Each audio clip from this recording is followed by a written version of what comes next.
She was humiliated the moment she stepped onto the training field just for being a woman wearing a faded uniform and lacking the kind of pedigree that made people pause.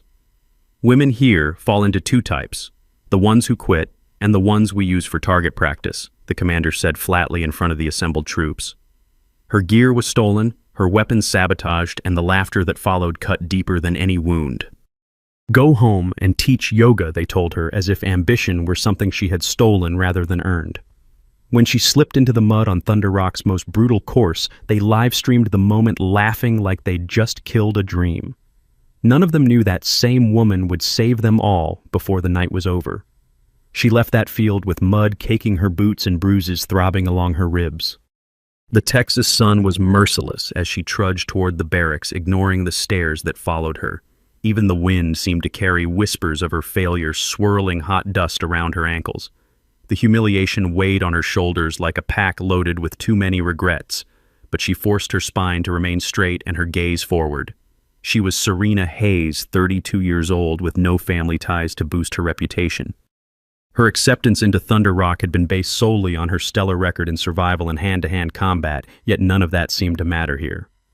The men had ridiculed her from the start, some with open hostility, others with subtle jabs that stung just as sharply.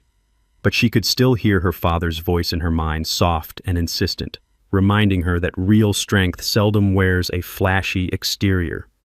Every footstep reminded her of the vow she had made years ago when her father died. She would not let the world decide her worth.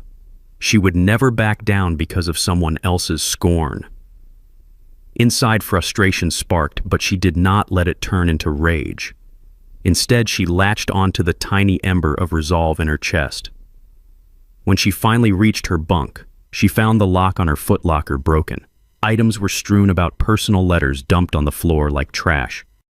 A sneering private walked by and muttered, "Guess she's learning her place." She said nothing. She knelt, gathered her belongings, and quietly tucked them away once more, refusing to give her tormentors the spectacle of an outburst. That evening, she stood at attention outside the mess hall, watching other trainees file in with their heads high. Many of them boasted revered surnames or special recommendations from generals. Every once in a while, one would glance at her with a mocking grin, as though he couldn't fathom how a woman, especially one with no connections, dared to stand among them. She gripped her canteen until her knuckles went white. Memories returned, her mother's gentle face bent over a kitchen table, scorned by neighbors for not looking ambitious enough for being too plain. Serena had always admired how her mother endured those judgments with quiet dignity. There was a flicker of comfort in recalling that example now, though comfort didn't erase the sting of these new humiliations. She stepped inside the mess hall, eyes on the chipped tiles beneath her feet. The place reeked of stale coffee and overcooked rations. The voices were loud, laced with arrogance. She could hear one staff sergeant booming about how women never last here. Another soldier quipped, "She'll wash out by next week or she'll be a nice distraction for the guys." Laughter rippled like thunder. Even the servers behind the counter seemed to serve her smaller portions, as though they wanted to imply she couldn't handle real food. She found a corner table by herself and forced down her meal-cold beans and mealy potatoes. In her mind, she pictured her father again, telling her she would face tests that no one else found fair, and that winning meant standing upright even when the world wanted her on her knees. She clung to that memory as she choked down the last bite of tasteless food. When the sun rose on the next day, the base's training schedule began with a vengeance. Thunder Rock's routine was brutal, endless drills under the desert sun, hand-to-hand combat sessions where fists were real and injuries frequent. Even the best broke down eventually. Serena joined the formation, ignoring the way the men physically edged her to the side. One by one, they were issued gear for a grueling infiltration exercise that involved navigating a labyrinth of sand dunes. The quartermaster almost seemed to smirk when handing Serena a harness that looked frayed at the edges, as if someone had purposely tampered with it. She checked the stitching, felt it about to give, but she said nothing. Instead, she quietly prepared herself, resolved to rely on her own skill to avoid accidents. The commander, a towering figure with scars on his arms, stalked down the line, barking instructions. He paused when he reached Serena.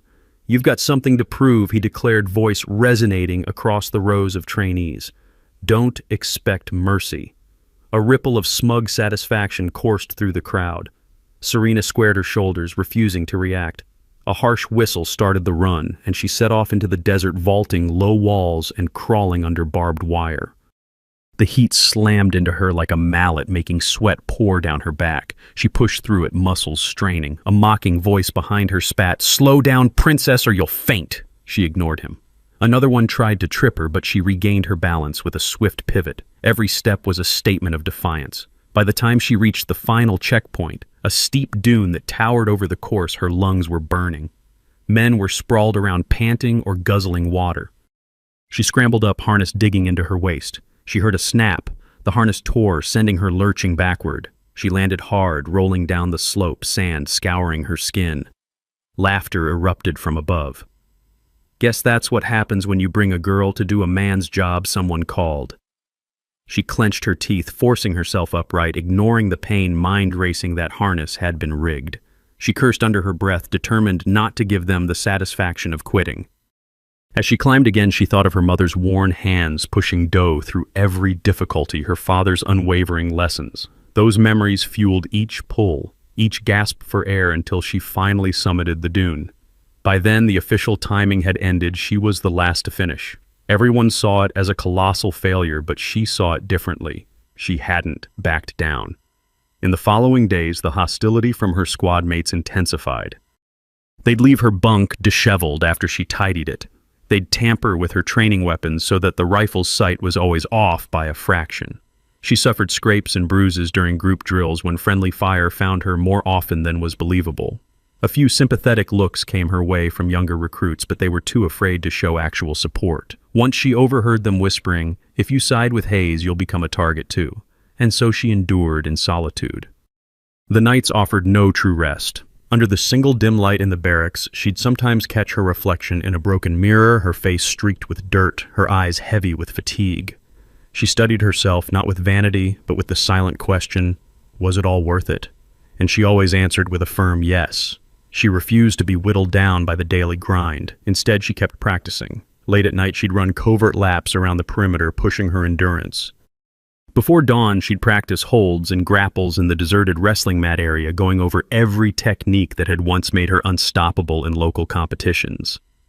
Every punch and kick was a vow that she would not be anyone's laughingstock. Each time she thought of how her father taught her to keep her focus on the horizon, because the horizon never judges. She wore his old compass in a pouch near her heart, a memento that had guided her through many trials already. Just when she thought she could handle the steady stream of contempt, the camp unleashed its most punishing challenge, yet the death mire. Usually tackled in groups and well prepared, the course was legendary for crippling even seasoned soldiers. When the announcement came that Serena would face it alone at dusk, shock rippled through the trainees. Some muttered that it was a death sentence, others were eager to see her fail. The site resembled a swampy stretch of quicksand interspersed with jagged rock outcroppings. The path was unmarked, the obstacles half hidden in muck. By the time she arrived at its edge, the sky was tinted red with the setting sun. A small crowd gathered to watch, phones at the ready to record her every misstep. The commander's voice echoed across the field, "Hayes, time to prove you deserve that uniform." She swallowed, stepping forward, ignoring the searing looks. The first few yards were deceptively easy patches of firm mud with wooden planks bridging small pools of stagnant water. Then the ground gave way beneath her boots. She plunged into wet sludge up to her knees, heart pounding at the thought of sinking deeper. Ridiculing voices called from above. She gripped a twisted root and hauled herself forward, breath hitching in her throat. They wanted her to panic, to beg for rescue. Instead, she inched through the mire, one slippery foot at a time. Eventually, her arms trembled from sheer effort. She lost her footing on a slick log and crashed face first into the filth. That was the moment they caught on live stream, letting out gleeful shouts. "Look at her. She's drowning in it. Someone order a princess rescue." The foul mud clung to her hair uniform, every inch of her skin. Her vision blurred, and she might have let despair claim her if she hadn't remembered how her mother survived worse humiliations in their modest hometown. Steeling her mind, she pushed forward. Inch by inch, she found purchase, ignoring the taste of grit in her mouth. By the time she rolled onto a patch of semi-solid ground, she was caked in mud, chest heaving. The men had turned away, certain of her defeat. Yet she kept going. With sheer will, she navigated the final stretch, stumbling out of the death mire long after most had stopped watching. Beneath the faint moonlight, she collapsed in exhaustion, never suspecting that fate was about to twist in her favor. That same night, well past midnight, a covert simulation took Thunder Rock by storm. The alarm blared across the base without warning, scattering sleep-deprived soldiers into frantic action.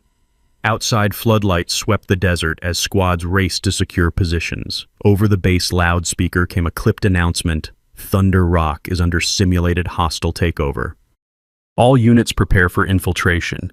The plan, known only to the highest echelon, was to unleash an elite cadre of mock opposition forces, some of the best from allied units, on the unsuspecting trainees.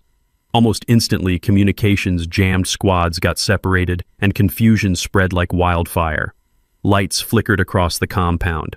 Rumors abounded: saboteurs had taken control of the radio tower and entire platoons were pinned down. Serena had been resting in the medical tent, nursing a bruised shoulder from her death mire ordeal. But at the sound of the alarm, she jerked upright, ignoring the protest of her aching body. A medic tried to stop her, but she grabbed a spare rifle from a stand and slipped into the night. Chaos greeted her. Soldiers ran in all directions, colliding under harsh spotlights. The desert's darkness became a perfect shroud for the attacking squad. She advanced carefully along the perimeter fence, scanning for any sign of leadership. She spotted a cluster of men hunkered behind a sandbag, wall rifles aimed into the darkness. Their shaky posture betrayed uncertainty. Drawing closer, she recognized some of the same individuals who had mocked her earlier. One jerked around, aiming his weapon at her. "Hayes, what are you doing here? We're under orders to secure this area." He snapped through a tremor in his voice, hinted at fear. She didn't flinch. "Have you made contact with command?" she asked. The men exchanged glances. "Comms are down," another muttered. "They're jamming the signals." She saw how their arrogance had evaporated in the face of genuine threat. "We can't stay put." Serena decided. "They'll outflank us here." The men grimaced. "Where else are we supposed to go? This is the last directive we got." She steadied her breathing, recalling every survival lesson she'd learned. "Then, let me help you. This base is littered with shortcuts and ravines. We can navigate behind them." They sneered at first, but the chaos of the night and her unwavering calm melted some of their disdain. With no better plan, they let her lead them away from the sandbags weaving through the shadows. They skirted a row of low-slung barracks, searching for other pockets of defenders. At the corner of a supply depot, they saw a muzzle flash. A volley of simulated gunfire erupted, sending them diving for cover. The men looked to Serena for direction, a bitter irony for those who had once ridiculed her. She signaled them to move in pairs, hugging the depot's walls. Together, they advanced, rifles trained on the flickering silhouettes. She recognized advanced tactics from the opposition. Whoever was out there knew how to exploit darkness. Carefully, she guided the men to flank the enemy. A short, intense firefight erupted. Simulated bullets sparked off crates. The force of adrenaline pumped through Serena's veins. She inched around a corner, breath shallow, and found herself face to face with a tall figure in night gear. He fired, missing by inches. She squeezed her trigger in return, hitting his training vest. The sensor beeped, signaling he was out. Heart pounding, she motioned for her group to secure the area. They discovered a few more of the attackers also out of play. The men who had followed Serena exchanged stunned looks.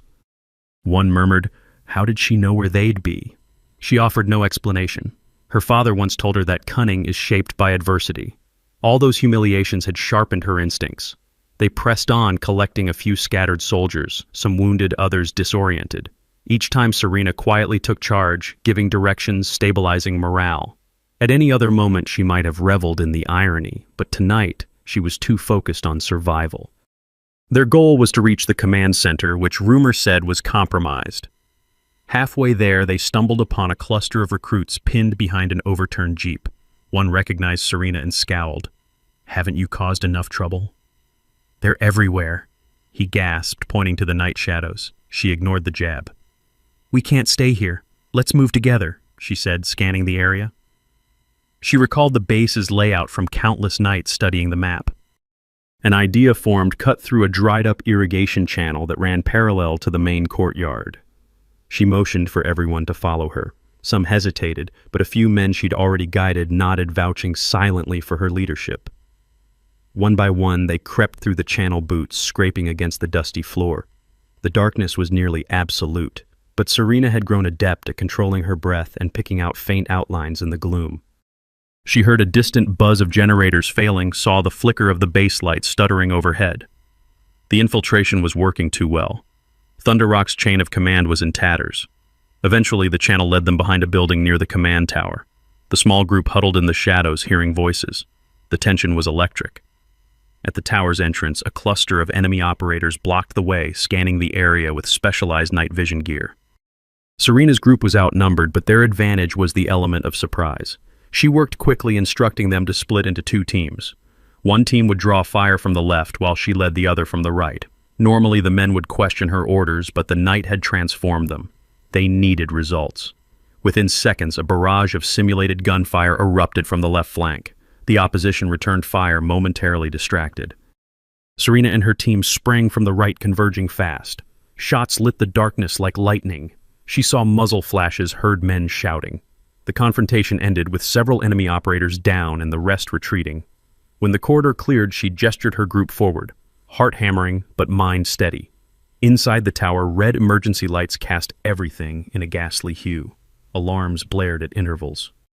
Twisted cables hung from the ceiling and the stench of overheated electronics permeated the air. They found the operations room door jammed. A staff sergeant, one of the loudest voices against Serena, tried to force it open but failed. She pointed to a side panel, an electrical override. She'd studied the schematics of this tower both out of curiosity and her father's old motto that knowledge was the best weapon. Quickly, she stripped the panel, crossed a few wires. Sparks flew and the door hissed open. A small group of the enemy was inside, working furiously at the controls. They whirled around, raising rifles. Serena's group spread out, taking aim. Tension hung in the air like a drawn bowstring. She fired first, catching one operator's vest. Her men followed suit. A fierce exchange of simulated bullets rang out. Computers sparked and flickered. In less than a minute, it was over. The last remaining enemy operative surrendered with a curse. The operations room fell silent except for the crackle of damaged electronics. Serena scanned the monitors. Most were dead, but a few showed glimpses of the base. The scale of the night's chaos was breathtaking: smoke bombs, stray training rounds, entire squads huddling in corners. She pressed a key on the console, trying to restore the main feed. Static cleared to reveal the watchtower vantage. She saw other pockets of defenders pushing back. Hope ignited in her chest. They just needed a focal point. She keyed the base-wide intercom, hoping the jammers were partially down now that she'd reclaimed the tower. Static hissed, then cleared. "This is Hayes," she announced, voice echoing through the corridors. "Operations room is secure. Rally at the command tower." Her own words felt surreal. She had never imagined herself directing an entire base. Yet it worked. One after another, squads converged, regaining control of key positions. The assault started losing momentum. The high-ranking officers who had been cornered found enough breathing room to push back. Within a couple of hours, the simulation ended. A resounding horn signaled the ceasefire. Dawn broke over Thunder Rock, illuminating the aftermath of scattered crates, jammed radios, and exhausted soldiers. That morning, an impromptu assembly was called. The base was still reeling, but the commander insisted that everyone gather in the courtyard. Rumors spread like wildfire. The infiltration had nearly destroyed Thunder Rock's reputation. Dozens of soldiers had failed to respond effectively. Those who had jeered at Serena the loudest now looked the most uneasy. She stood in the crowd, uniform torn and stained, feeling more exposed than ever. The commander walked onto a makeshift podium, face stern. He surveyed the assembled troops, many with bandaged wounds. "Last night," he began, voice echoing, "we were tested in the largest covert field simulation this base has ever seen. Our defenses collapsed. Communication lines were severed. Half the squads lost contact with command." His words carried a grim weight. Then he paused, letting silence underscore the severity of their near-total failure. Finally, he nodded in Serena's direction. One person refused to yield to the chaos: Serena Hayes. Her name reverberated across the courtyard. Men turned to stare, some in disbelief, others in shame. She navigated the terrain, regrouped scattered troops, reclaimed the operations room, and effectively saved this base from total disgrace. The commander continued. "In recognition of her exemplary performance, I'm awarding her the highest possible mark on our survival test. She now holds the record for the fastest shift from disarray to defense in Thunder Rock's history." An uneasy shuffle passed through the crowd. Some men stared at the ground, perhaps recalling how they had sabotaged her. Others looked at her with fresh respect. The commander's voice hardened as he addressed the saboteurs. Those who tampered with her gear or publicly humiliated her stepped forward. A group of men's shoulders bowed, advanced. The commander's expression was colder than the desert night. You will apologize and your actions will be documented. Some of you face suspension, reassignment, or demotion. This base does not tolerate malicious intent toward fellow soldiers. One by one they muttered apologies, eyes downcast. Serena remained impassive. She had no desire to gloat. The words of regret forced as they were felt hollow, but she'd never done this for their acceptance. She stood tall, letting the apology flow past her like wind over dunes. When the commander turned back to her, an unexpected hush fell. Hayes, you have proven your worth. I'm offering you a direct promotion. The crowd, though exhausted, still listened intently. It was the sort of opportunity that could catapult a career. But Serena felt a calm clarity. She recalled the quiet lessons of her father and the unwavering resilience of her mother. Thunder Rock's toxic culture was bigger than a promotion could fix. With her new status, she could choose a comfortable path or she could make a real difference. Slowly, she bowed her head in respect. Sir, I decline. Instead, I request a transfer to the mentorship unit. I'd like to train recruits who come here feeling alone and underestimated. A murmur spread through the ranks. Some shook their heads in disbelief. No one gave up promotions, especially not after proving themselves so thoroughly. The commander's eyes narrowed, but he nodded. Request granted. And that was that. The assembly dispersed, leaving Serena alone in a sea of uncertain stares. She felt light, as though a weight had lifted off her shoulders. The promotion might have meant recognition, but it would also keep her tethered to a hierarchy that had tried to break her. Mentorship, on the other hand, was her chance to reshape at least a corner of Thunder Rock's rigid world. Over the next few days, word of Serena's decision spread across the base. Some laughed at her choice, branding it another sign of her softness. Others saluted her in the corridors, newfound respect evident in their eyes. Meanwhile, the official after-action reports rolled in, confirming how close they had come to failing entirely. A commanding officer from Delta Force, an imposing man with a cool, distant gaze, approached Serena one morning in the yard. He said little, just a clipped, "You did good work," before walking away, leaving behind the hint of an invitation in his tone. No flattery, no handshake, just an acknowledgement that she had proven herself in a realm where few thrived. Serena accepted it with a nod, remembering the fatherly advice that praise shouldn't change who you are at the core. She poured her energy into the mentorship unit, a small, modest cluster of training rooms near the far edge of the base. The sign on the door read, "Rehabilitation and Guidance," though most at Thunder Rock dismissed it as a place where subpar recruits washed out. She walked through its worn-down corridors, meeting the eyes of men and women who had been deemed too weak, too timid, or too unconventional. At first, they looked at her with suspicion, another authority figure to judge them. But she pulled up a chair and listened to their stories. She shared her own experiences, sparingly focusing more on teaching them the survival skills and mental tenacity that had seen her through the mud. Gradually, a shift took place. Word trickled out that Serena wasn't there to coddle them. She was there to show them how to harness every perceived weakness into an advantage. She taught them camouflage tricks mocked by the main squads. She showed them how to forage or improvise, how to read the land when radios failed. Her quiet determination resonated with them. One evening, she took them out to a deserted portion of the base to practice infiltration drills. She had them crawling under fences, scaling short rock formations, building confidence in the shadows. Under the moonlight, she watched them progress, each small victory, planting new seeds of resolve. It reminded her of the night she fought through the infiltration alone, uncertain but unbreakable. Weeks passed. The desert nights grew colder, and a new batch of recruits arrived at Thunder Rock, some of them women who immediately became targets for the same old bullying. Instead of stepping aside, Serena intervened.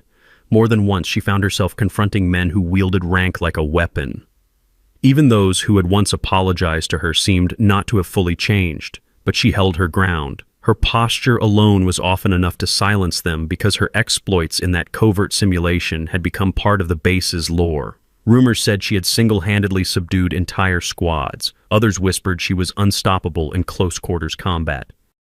She never boasted or denied these stories. She let them swirl, using their momentum to shield the vulnerable.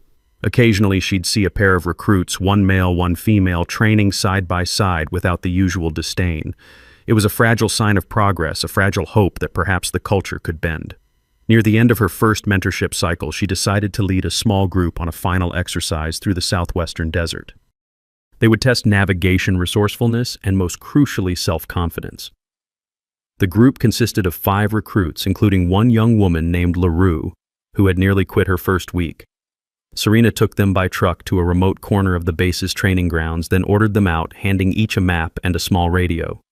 "We'll rendezvous at the old watchtower by sundown," she said. "Figure out the route yourselves. Trust what you've learned." She deliberately hung back, giving them space to apply the skills she'd taught.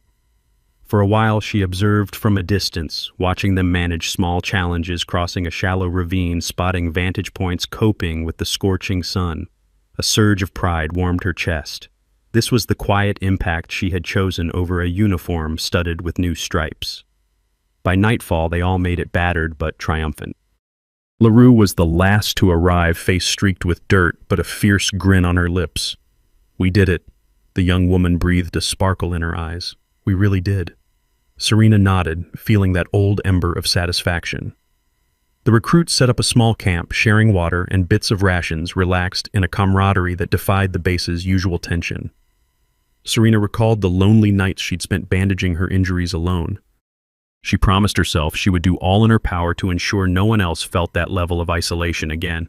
The next morning, they returned to Thunder Rock at sunrise. The base was already stirring with the clang of equipment and the bark of orders. Serena guided her group to the mentorship wing, congratulating them on their progress, then quietly excused herself.